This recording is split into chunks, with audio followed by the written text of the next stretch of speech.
maybe producing less waste in the first place. So our next speaker is Rebecca Prince-Ruiz. She's an educator with the award-winning Earth Carers program. Who here, just as a show of hands, has heard of Earth Carers? Okay. So a visit to a recycling facility was an overwhelming experience which transformed Rebecca's ideas about recycling. Her question became, how do I come to be having this item in the first place? Storytelling. Focusing on the reduce message, she was involved in starting the Plastic Free July Challenge, a personal undertaking that in 3 years has grown into a global movement with over 4,000 participants. Please join me in welcoming Rebecca.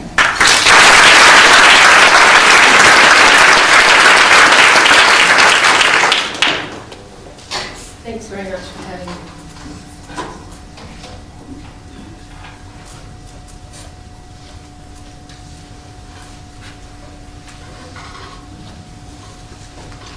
So the Earth Carers Waste Education program, we deliver waste education to basically anyone who will listen to us in the western suburbs, and we teach people how to do composting and worm farming and deal with their organic food scraps in their home. And traditionally a lot of waste education is focused on recycling, so it's we get asked a lot of questions about what do you put in what bin, do I wash out my cat food tin, what do I do with my tricky items like batteries and computers and televisions and all that kind of thing. And that's really important. And when we go into schools, we always talk about reduce, reuse, recycle. We say to kids, put up your hand if you've heard of reduce, reuse, recycle. They all put up their hands and then we say, tell us which is the most important. And always they say recycle. I'm not sure if it's the only one they can actually remember because it's the last one we said, or it's the only one they heard of, but they always say recycling. And as Jenny has talked about before, our recycling rates in Western Australia are really low, and recycling is a really important thing, but it's not the most important. And as a waste educator, when the first time I went to a what we call a materials recovery facility, that's where all the stuff from your yellow lidded bin goes, all of the recycling that goes to one of these facilities, and it gets sorted, and then the paper, plastic, glass, metal goes to the different markets to get reused. And it's great and it's fantastic, but it really was an experience for me. I used to feel really good about putting something in my yellow lidded bin, bit up there with, aspirations of driving a hybrid car. It was a really good thing to do. But when I went there and I saw it and I saw how much of it there was, and the process that's involved, like the glass might go to South Australia, the plastics might go to Southeast Asia. There's just so much energy involved in all of that. It really did make me question how come I've got this in the first place. So we started this campaign called Plastic Free July in 2011, and it was really a personal undertaking. I walked up to the office one day and said, I'm going to try not to use disposable plastic in July. Who wants to join me? And my lovely colleagues in the Earth Carers program and lots of our volunteers, some of whom are here tonight, joined in, and there was about 40 of us who decided to try and refuse single-use plastic during July. And we created what we call a dilemma bag. So if you did purchase something in plastic, put it into your dilemma bag and you shared those stories at the end of the month. And you could do it for a day or a week or a month. And it grew from there. In the second year we had 400 people, and last year it was well over 4,000 people that got involved. So I'm just going to talk to you about how we did the campaign, what worked, what didn't work, some challenges as well as some successes. I'm going to tell you about the campaign because I'm hoping that you'll all sign up after tonight if you haven't already done so, because I'm sure you're going to want to go away and do something after tonight. And also talk a little bit about where we go from here.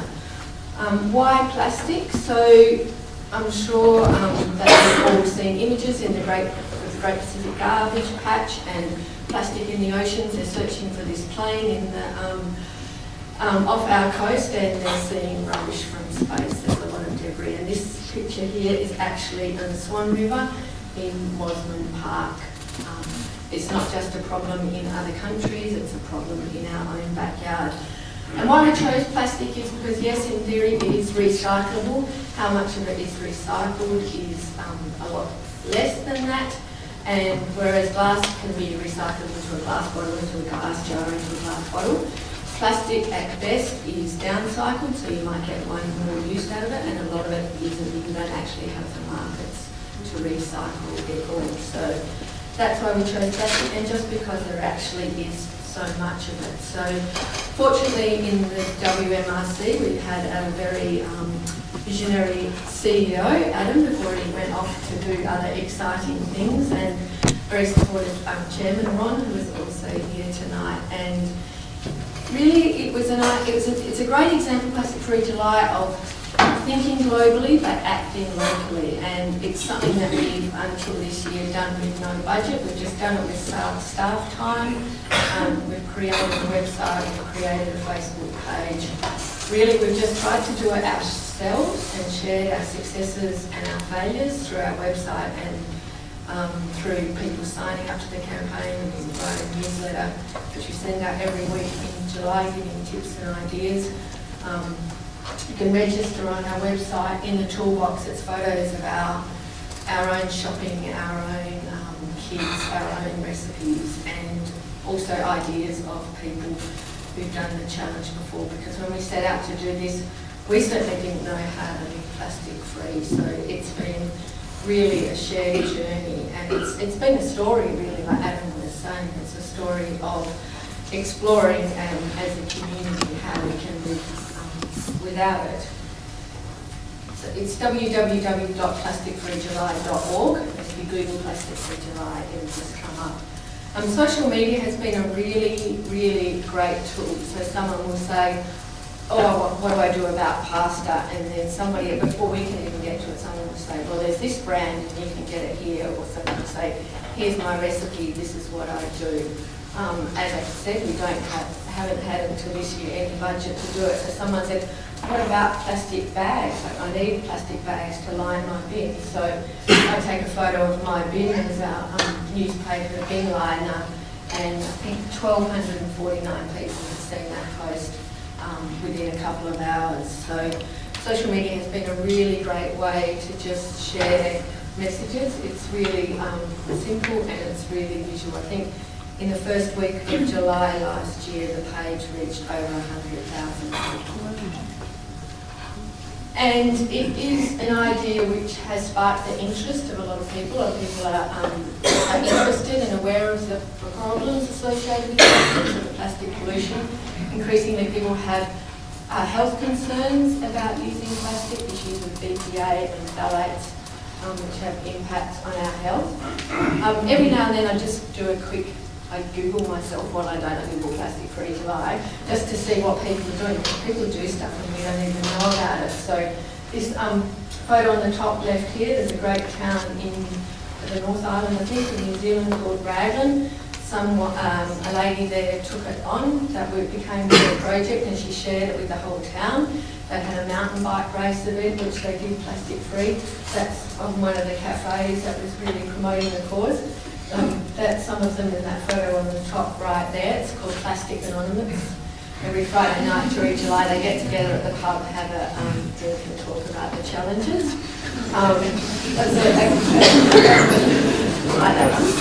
Might start at the end, anyone from Perth drinks would like to start the first chapter.